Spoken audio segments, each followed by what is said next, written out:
বন্ধুরা, আজকের ভিডিওতে আমি এমন একজন গায়কের কথা বলবো যিনি ছোটবেলা থেকে গানের মাধ্যমে মানুষের মনে জায়গা করে নিয়েছেন। উত্তরাখণ্ডের মাস্কিনের গায়ক নিজের পরিশ্রম ও প্রতিভার জেরে সারা ভারতে বিখ্যাত হয়ে আছেন। বন্ধুরা, আমি কথা বলছি ইন্ডিয়ান সিজন 14 কন্টেস্ট্যান্ট পবনদীপ রাজনের সম্পর্কে।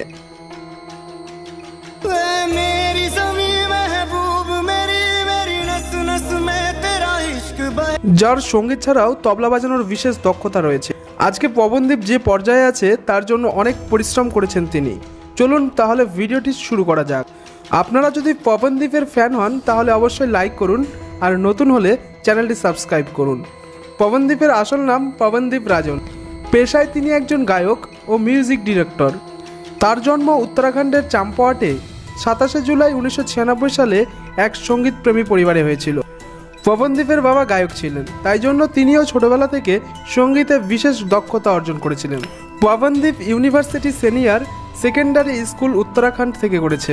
এবার চলুন তার ক্যারিয়ার নিয়ে কথা বলা যাক।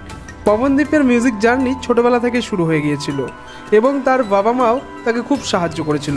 পবনদীপ যখন 1.5 বছরের ছিলেন তখন তার বাবা তাকে একটা তবলা উপহার দিয়েছিলেন। তিনি তার বাবার কাছ থেকে তবলা বাজানো শিখেছেন, এমনকি তবলা বাজানোর জন্য তিনি পুরস্কারও পেয়েছেন। 2014 সালে তিনি চণ্ডীগড়ে চলে গিয়েছিলেন ক্যারিয়ার বানানোর জন্য। তিনি একটি মিউজিক্যাল ব্যান্ড তৈরি করেছিলেন যার নাম র্যাট ছিল। এই ব্যান্ডে পবনদীপের সঙ্গে আরও 2-3 জন ছিলেন। 2015-তে পবনদীপের the singing reality show the voice ইন্ডিয়ার বিজেতা হয়েছিলেন। এই শো এর সময় বলিউডের বিখ্যাত সিঙ্গার সানের টিমের সদস্য ছিলেন। এই শো এর উইনিং প্রাইজ ছিল 50 লক্ষ টাকা এবং সঙ্গে একটি মারুতি গাড়ি। এরপর Pawan musical album Romeo and বুলেটে গান গিয়েছিলেন। এই গানের নাম ছিল ইয়েকিন, যা খুব বিখ্যাত হয়েছিল। 10 মিলিয়ন লোক এই গানটা পছন্দ করেছিল। তারপর পবন 2019-এ মেরি পিরি গান গিয়েছিল, যা খুব ভাইরাল হয়েছিল। পবনদীপকে মিউজিক্যাল ডাইরেক্টরের প্রথম ব্রেক ফিল্ম সিঁড়ি থেকে পেয়েছিলেন। এরপর 2020-এর ইন্ডিয়ান আইডল সিজনে অডিশন দিয়েছিলেন। এখানে তিনি শায়দ গান গিয়েছিলেন। থিয়েটার রাউন্ডে তিনি নাদাম পারিন্দে গান গিয়েছিলেন এবং টপ 15-এর মতো র্যাঙ্ক করেছিল। বলিউডের বিখ্যাত গায়ক হিমেশ রেশমিয়া পবনদীপকে 10টা গান গাওয়ার অফার দিয়েছিল, এর জন্য তাকে 2 কোটি টাকা দেওয়ারও ঘোষণা করেছিল। আজকাল পবন অনেক বিখ্যাত গায়ক হয়ে গেছেন, দেশ বিদেশে তার চর্চা হচ্ছে।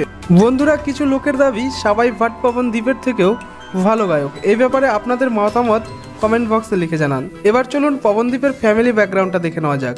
পবনদীপের বাবা নাম সুরেশ রাজন এবং মায়ের নাম সারজর রাজন। বোনের নাম জ্যোতিদীপ রাজন। মা, বাবা, বোন ও পবনদীপ মিলে একটা যেন সুখী পরিবার।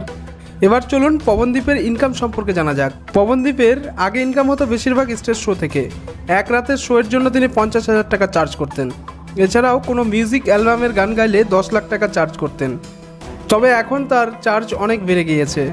চলুন পবনদীপের ঘর সম্পর্কে জানা যাক। পবনদীপের নিজের ঘর উত্তরাখণ্ডের চাম্পাওয়াটে আছে, যেখানে তিনি তার পরিবারের সঙ্গে থাকেন, যেমন কি আপনি ছবিতে দেখতে পাচ্ছেন ওনার ঘর। এবার চলুন জেনে নেওয়া যাক পবনদীপের কার, বাইক এবং কালেকশন সম্পর্কে। পবনদীপের কাছে একটি মারুতি অল্টো আছে, যা তিনি রিয়েলিটি শোতে জিতেছিলেন, যার মূল্য 10 লক্ষ টাকা। এছাড়াও তার কাছে সুজুকি হায়াবুসা বাইক আছে, যার মূল্য 13 লক্ষ টাকা। তো বন্ধুরা, আজকের ভিডিও এই পর্যন্তই। আপনারা যদি পবনদীপের ফ্যান হন তাহলে অবশ্যই একটা লাইক করবেন।